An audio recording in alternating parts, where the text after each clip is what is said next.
Hey everyone, welcome back. Today I want to talk about lattice energy. All right, so a lattice energy is the energy released when two gas phase ions basically come and stick together. So the idea is we've got a sodium ion and a chloride ion. They're going to fly and stick together next to each other in the crystal, and it's not just one set that comes together, but that's a repeated set. So we've got all of these sodium ions and chloride ions sticking together into this crystal lattice, and that's where the name comes from. We call this structure a crystal lattice.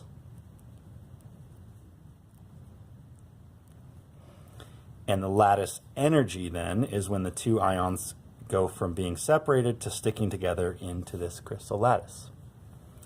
The lattice energy, the amount of energy released when that happens, is directly proportional to the size of the charges and inversely to the distance between the ions.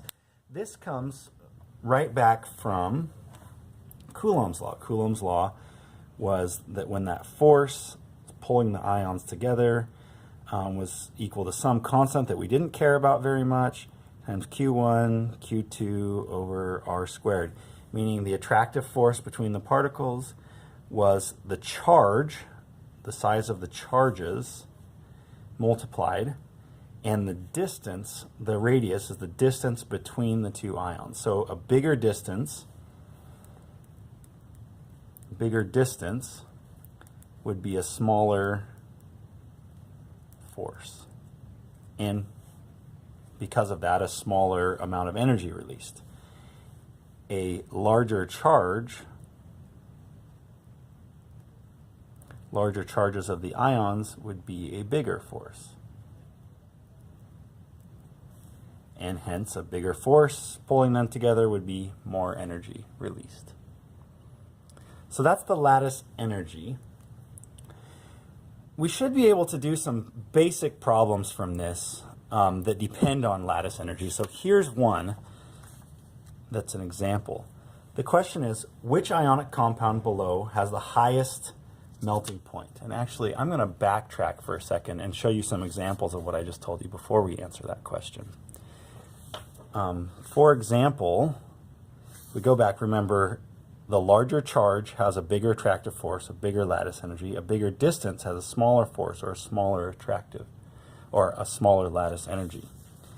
So this first one we do is show you the lattice energy versus size. So when a lithium ion sticks together with a chloride ion in their lattice, the distance between the two nuclei is 241 picometers. When a sodium ion sticks to a chloride ion, the distance between their nuclei is 276 picometers. So this is a bigger distance, so we would expect a smaller lattice energy, and that's exactly what we see. We're dividing by a bigger distance in between them, so we get a smaller lattice energy of the two. The charge is, it's opposite with charge. If we have a positive 1 ion sticking to a negative 1 ion here, like in the case of sodium fluoride, separated by a similar distance versus a 2 positive ion sticking to a 2 negative ion, then the lattice energy for this one, a 1 positive to 1 negative, is a 910 kilojoule per mole release of energy, where a 2 positive to a 2 negative is a 3,414 kilojoule per mole release of energy. So you see a much greater release of energy with bigger charges, and less release of energy with bigger distance in between. So then to do a problem that relies on that would be like this. Which compound below has the highest melting point? So all you need to know here to analyze this is that higher lattice energy equals higher melting point. Because the stronger the force holding the ions together, the more energy you have to put in to get it to melt and let the ions move around. So we just need to look at the situation here. Here we have, first off, the simplest thing to analyze is that this is potassium positive with Br negative. So that's a 1 plus attracting to a 1 negative. Here we have calcium 2 positive attracting to a chloride negative. So it's a 2 positive with a 1 negative. And here you have magnesium 2 positive attracting to an F1 negative. So there's one right away you could flag as being the smallest, because it's a positive 1 to a negative 1. So this would be the smallest lattice energy, which would of course then be the lowest melting point. But now we have to judge between two that are in other ways the same. It's a 2 positive attracting to a 1 negative and a 2 positive attracting to a 1 negative. So we need to see the difference between these. And it's got to be the other factor, which is size. So if you look on your periodic table here, we're looking for two particular compounds, one made of fluoride and magnesium versus one made of chloride and calcium. So we don't have to know